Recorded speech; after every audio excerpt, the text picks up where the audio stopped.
interviewed them for the UFC at the White House, which is the most ridiculous thing in the world. I'm sitting there in this like beautiful adorned room with like gold on the ceiling and shit like that, and on a chair with a camera in front of me. And then there's a monitor here that's Connor, and there's a monitor there that's Max, and they're arguing with each other. You won't lay a glove on me. It's like, there you go. There you go. It was crazy to see the two of them going back and forth. It's fun seeing Connor come back, man. I know he's fun. I mean, he is the world's greatest shit talker. He cracked me up, man. He was cracking me up. I can't wait till fight week.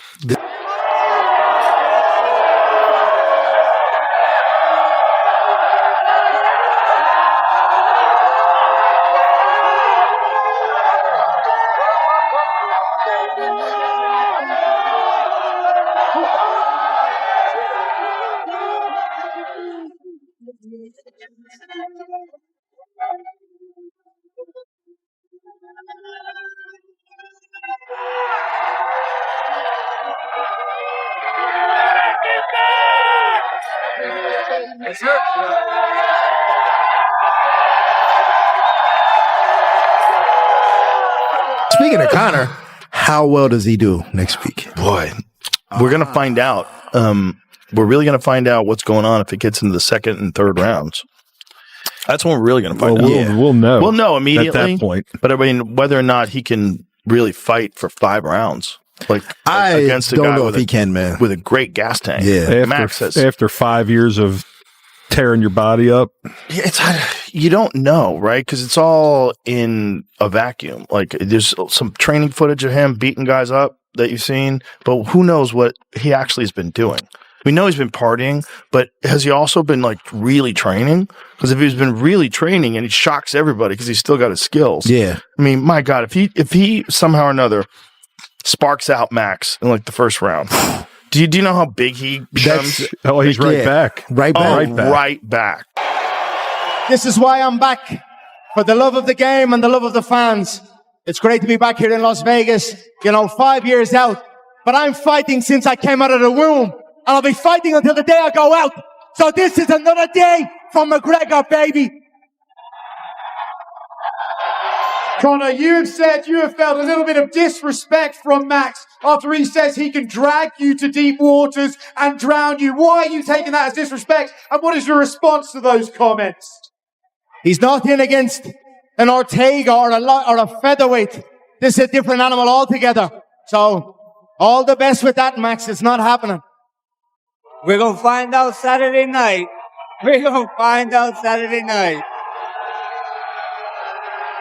Mystic Mac is finally back. What's Mystic Mac's prediction for this fight? Destruction. I'm going to destroy Max. I'm going to eliminate Max. The final opponent of mine, still within the UFC ranks. All of my other opponents are gone.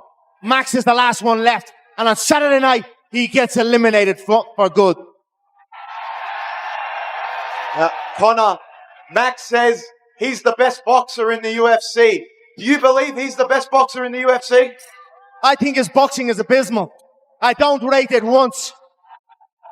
He has one gear, and it's not impressive. Very rarely have we seen magic inside the octagon from Max Holloway. Little evil Holloway. Saturday night gets destroyed. That's awesome. Last one. Connor, you've said 5 years away from the octagon has kept you fresh and you're coming into your prime. Are we about to see prime McGregor and Max? Do you believe him? I am in my prime now and forever. Bring it on Saturday night, you're going to see. I believe him. He's doing all the right things. He found God. He got his beautiful family right here. We're getting ready for a dangerous Conor McGregor. I can't wait, guys. No excuses. Come Saturday night. What do you make of Max offering you a rematch in December after he says he knocks you out on Saturday?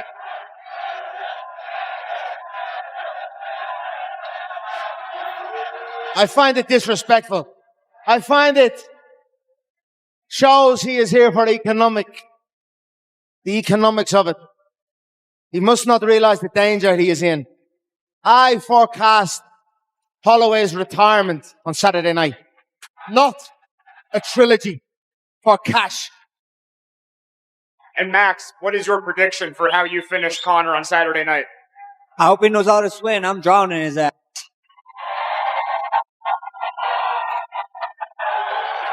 And then last one for you, Dana. Not a chance do you stand. Not one chance do you stand. Keep telling yourself that, brother. Not one chance. Keep telling yourself. We get to find out Saturday night, so that's the beautiful thing. Tell me I've got the wrong assumption. I feel your way to victory is to win within 5 to 7 minutes. Excuse me? Tell me I've got the wrong assumption. I feel your way to win is within 5 to 7 minutes. I can destroy Max inside 10 seconds. I have knockouts inside 3 seconds on my fighting record. I have Hall of Fame fighters, multiples, Hall of Fame UFC fighters, defeated and destroyed, both together in under a minute. And I can add Max to that. However, don't get it twisted. If we go into these deep waters, Max is going to be in a lot of trouble, badly concussed. What happened the first time? What happened the first time? What happened the first time? Yeah. You were left in a wheelchair. You shot That's what 4 happened the first time. You shot. Once you go back, you don't go back. You said fights don't even count if you don't knock people out. You left the arena in Boston. Wheelchair bound. We are 0-0. I wheelchair bum ass out of that octagon. We are 0-0 to your line, brother.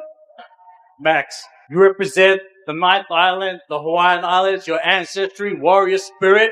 We're here for supporting. How does it feel to represent the Pacific Islands on the biggest fight of the year? Feels great. It feels great. I can hear all you guys in here. You're welcome. You're welcome. With love from the Emerald Isle of Ireland. You're welcome. Hey, thank you. Hey, thank you, Conor McGregor. Thank you, brother. I'm back to knock the dust off those red panties, baby. Call their wife. Baby, we did it. McGregor's home. When Max does the point down at the end, if it goes the way, what is your strategy? Step back and shoot. That's the strategy, baby. Bring it. Everything changes the second the arena goes quiet. For one chilling heartbeat, thousands of voices disappear, as if everyone senses history waiting to explode. Then the tension snaps. The crowd detonates with emotion while both men step toward the center of the cage. Conor McGregor and Max Holloway lock eyes again, fully aware that old memories, unanswered questions, and enormous expectations have brought them back to this exact moment. It looks like neither man is chasing redemption alone. They are chasing proof, legacy, and the chance to silence every remaining doubt. McGregor, the calculated counter-striker who punishes even the smallest mistake, now stands opposite Holloway, whose endless pressure and relentless combinations can overwhelm almost anyone. Insiders say this matchup has divided the entire fight world, with coaches and analysts reaching different conclusions. Even both competitors appear convinced their own path ends in victory. The biggest mystery is still unfolding. Who controls the tempo, who manages exhaustion when everything becomes chaotic, and who discovers the critical adjustment after the original strategy begins falling apart. According to many observers, one overlooked storyline centers on Max Holloway potentially facing unexpected challenges at 170 pounds. Do you believe there is something about competing in this division that he hasn't realized? In 170. What is he not realizing until he gets in there and actually tries? Listen, there's a different thud when you fight against him. For many years ago, I improved on it. You said multiple times during your media tour in New York that rematches is like an honorable thing to grant. When they came to you with Max's name, I know there was others, but when Max came to you, were you like, yeah, no, I want to prove that rematches should be given if they're earned? I love a rematch. Who doesn't love the story builds, the tension builds, the fans get excited, they've got comparisons, it's great for business. Conor McGregor is approaching this showdown with absolute belief, carrying what appears to be a detailed blueprint for how the entire fight will unfold. His warning to Max Holloway couldn't sound much clearer. It looks like McGregor believes no training camp, no sparring partner, and no tactical preparation can truly recreate the problems he brings once the cage door closes. Rather than selling flashy knockouts or spectacular moments, he keeps pointing towards something far more brutal, the unforgiving reality of standing across from a naturally powerful welterweight. According to McGregor, this battle is governed by size, leverage, and raw force, with genuine 170-pound power capable of changing everything in a single exchange. Holloway has earned his reputation through incredible durability, marching forward through punishment with a chin that has survived countless dangerous opponents and remained one of his greatest weapons against some of the toughest names in the sport. But McGregor insists there is one detail many people continue overlooking.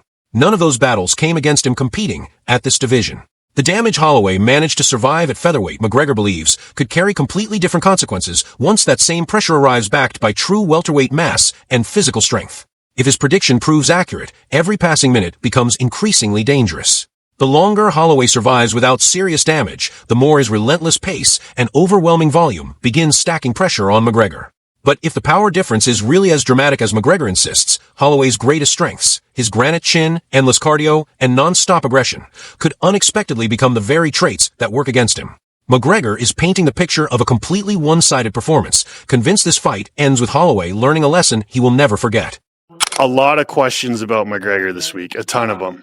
What would you prefer? Would you take the money fight with McGregor, or would you take the UFC title fight? I mean, bro, I feel like the title shot would be there no matter what, you know what I mean? So you got to take the money fight when you can, you know? I think both of it is money fight, but McGregor is McGregor, you know? You'd be stupid as hell not to fight him. Do you think he could make 55 still, though? That's the question. I don't know, bro. I mean, you've been seeing him. You've been looking yoked. Max Holloway is carrying himself with the kind of calm confidence that has everyone wondering if he already sees this fight differently than everyone else. It looks like he's convinced the puzzle has already been solved before the opening bell even rings. For Holloway, this isn't simply another appearance or another competitive matchup. It's an opportunity to finally close a story that has remained unfinished for years, and to do it in a way that leaves almost no space for controversy. He's not chasing a razor-thin decision that fuels endless debates, nor a victory people dismiss as fortunate or dependent on circumstances. Instead, he's pursuing an outcome so convincing that it speaks for itself, impossible to question or reinterpret. That means either a decisive finish or a commanding display that makes the judges feel almost unnecessary. Holloway's mentality no longer resembles that of a cautious competitor, but of a fighter stepping forward to seize complete control. The championship distance appears to favor his approach, giving him extra opportunities to slowly dismantle opponents through the relentless pressure and overwhelming pace that have become his trademark over the years. Very few athletes have managed to withstand that kind of sustained attack once it begins building momentum. Holloway also seems energized by the magnitude of this moment, with the enormous stakes sharpening his concentration instead of creating hesitation. After repeatedly proving he can perform under intense pressure, he believes this will be another night where he dictates the action from the opening exchanges until the final horn. If that prediction becomes reality, the result could completely rewrite the conversations surrounding both careers. A determined, dangerous, and fully focused Max Holloway appears ready to leave the cage with a statement that nobody can easily ignore. He's taking it is what it is, so I'm taking Mystic Max. What does Mystic Max predict for this week?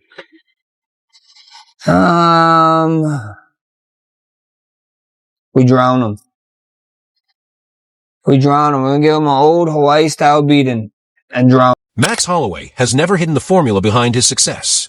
His style is built on non-stop volume, relentless pressure, and an exhausting pace that gradually forces opponents into mistakes. Against Conor McGregor, Holloway plans to follow that same blueprint. Instead of relying on one explosive exchange, he intends to apply constant pressure, forcing McGregor into increasingly difficult decisions as fatigue begins to build. Holloway believes the fight will change through steady accumulation rather than one dramatic moment. McGregor's danger in the opening rounds is undeniable. His precision, elite counter-striking, and knockout power make him one of the sport's most dangerous early starters. But Holloway believes every passing round reduces that threat while his own cardio, activity, and relentless work rate become harder to stop. By the championship rounds, he expects the fight to look completely different from the opening minutes because constant pressure will have shifted the momentum. The biggest question is whether McGregor can finish the fight before Holloway's pace takes over, or whether Holloway can drag the contest deep enough for his superior endurance to become the deciding factor. McGregor's supporters point to his timing, power, and ability to end a fight instantly, while Holloway's backers highlight his durability, relentless pressure, and proven ability to overwhelm opponents over time. Everything may come down to the opening 2 rounds. McGregor will search for the decisive strike that disrupts Holloway's rhythm, while Holloway will try to establish his pace and force McGregor into uncomfortable adjustments. However it unfolds, this clash between two elite fighters with unfinished history and contrasting styles has all the ingredients of an unforgettable battle that could keep the MMA world talking long after the final bell.